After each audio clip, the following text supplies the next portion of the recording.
we lost the confidence in the second half. Maybe we thought that the match was done.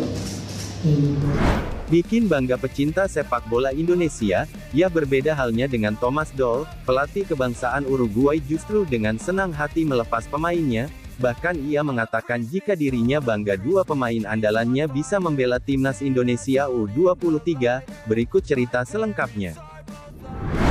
Seperti diketahui timnas Indonesia U23 sudah mendarat di Thailand beberapa waktu lalu, namun sayang Rizky Ridho harus dicoret dari nama yang sudah dipanggil Shin Tae-yong, hal itu tak lain karena pelatih Persija Jakarta Thomas Doll tak mengizinkan sang pemain untuk membela timnas Indonesia. Pelatih 57 tahun tersebut beralasan bahwa Piala AFF U23 tak termasuk dalam agenda FIFA, dan memang benar, namun jika sudah tim nasional yang membutuhkan setidaknya pelatih klub harus memaklumi hal tersebut.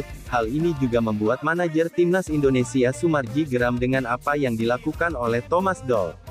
Dia menyindir saya tuh dan bilang saya tidak mengerti bola, saya tipe orang yang berani, sebagai pelatih yang merasa kualitasnya dunia, seharusnya dia juga harus bisa menghargai kepentingan negara di mana dia bekerja, alasannya yang utama ya ini bukan agenda FIFA, ucap Sumarji kepada bolasport.com. Akan tetapi tidak semua pelatih asing yang ada di Indonesia tidak memiliki nasionalisme yang tinggi, buktinya pelatih kebangsaan Uruguay Leonardo Medina yang saat ini menangani Persis Solo seakan menunjukkan rasa nasionalisme yang tinggi. Mengapa demikian? Dirinya mengatakan bahwa siap melepas semua pemainnya jika memang sangat dibutuhkan timnas Indonesia, bahkan dirinya tak memandang apakah turnamen itu agenda FIFA atau bukan. Kita harus mengedepankan kepentingan negara, tim nasional di sini sama dengan Uruguay, pemain Uruguay rela pulang dari Eropa jika dibutuhkan tim nasional, jika semua pemain dipanggil saya siap, karena bermain bersama tim nasional adalah impian semua pemain, jadi tidak beretika jika kita menghalangi mereka, ujar Leonardo Medina mengutip dari online news. Sebelumnya, Shin Tae-yong hanya memanggil dua pemain yakni Irfan Jauhari dan Ramadan Sananta untuk menghadapi Piala AFF U23 2023 di Thailand. Belum cukup, Badan Tim Nasional (BTN) juga memanggil gelandang Persis Solo Muhammad Kanu Helmiawan untuk menyusul dua rekannya. Pemanggilan itu dibenarkan media ofiser Persis Solo, Brian Barcelona saat dikonfirmasi Suara Joglo. Ia ada 3 pemain yang dipanggil, untuk Kanu suratnya masih nyusul, semoga saja pemain kita bisa memberikan kontribusi untuk timnas. Ketika kembali ke klub juga bisa membawa dampak positif dan menjadi contoh pemain-pemain muda kita, ujar Brian kepada media.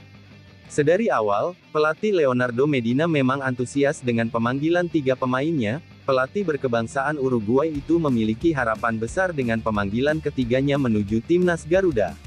Saya senang pemain kami dipanggil timnas, sekarang kami punya 3 pemain di timnas Indonesia, itu bagus. Saya mau mereka menjadi top player di timnas, kata Leonardo Medina.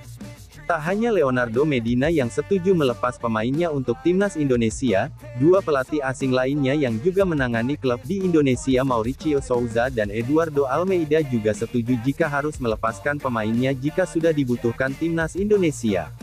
Saya sangat senang dengan pemain itu, apalagi dia dulunya dari Liga 3 dan sekarang bisa pergi ke tim nasional. Ini membuat saya bahagia karena dia telah bermain bagus dan membantu tim mencapai target, untuk saya tidak berdampak apapun dan semua pemain di sini itu penting. Jadi Abdul Rahman tidak akan bermain sementara dalam beberapa waktu dan saya tidak masalah, beber Eduardo Almeida mengutip dari Antara. Jika seandainya 10 pemain Madura United dipanggil timnas, maka saya akan mengirimkannya. Pemain sepak bola itu akan bangga jika diminta untuk membela negaranya, karena kita berkompetisi itu juga untuk NKRI, ujar Mauricio Souza kepada media. Seperti yang diketahui Shin Tae-yong memanggil 1 pemain dari masing-masing klub, Salim Tuharea dari Madura United dan Abdul Rahman dari Rans Nusantara FC. Jika dibandingkan, sikap ketiga pelatih asing itu jelas sangat berbeda dengan pelatih Persija Jakarta, Thomas Doll. Tempat 5 pemain yang dipanggil akhirnya hanya Rizky Ridho, dia lebih baik di sini karena sekarang sedang di tengah-tengah kompetisi, saya akan menangani Persija, kami punya target juga. Hal seperti ini cuma terjadi di sini, ini juga sudah terjadi musim lalu, Ketika di Yogyakarta musim lalu, 6 pemain dipanggil timnas. Saya tak mau bicara lebih lagi soal omong kosong ini, kata Thomas Doll dalam konferensi pers usai laga Persija. Terlepas dari itu semua, yang terpenting timnas Indonesia harus tampil maksimal dalam laga Piala AFF U23 di Thailand, meskipun tanpa target, para pemain Garuda Muda harus bisa membanggakan tanah air ini, apalagi kita berkompetisi di negeri orang. Adapun laga terdekat skuad asuhan Sintayong adalah menghadapi Malaysia pada Jumat, tanggal 18 Agustus tahun 2023, kick-off pukul 20 waktu Indonesia Barat. Setelah menghadapi Harimau Malaya, timnas Indonesia akan berhadapan dengan Timor Leste Minggu, tanggal 20 Agustus tahun 2023, kick-off pukul 20 waktu Indonesia Barat. Akankah timnas Indonesia bisa juara pada ajang kali ini, atau sang tuan rumah Thailand yang akan memenangkan laga tersebut? Coba komen pendapat kalian.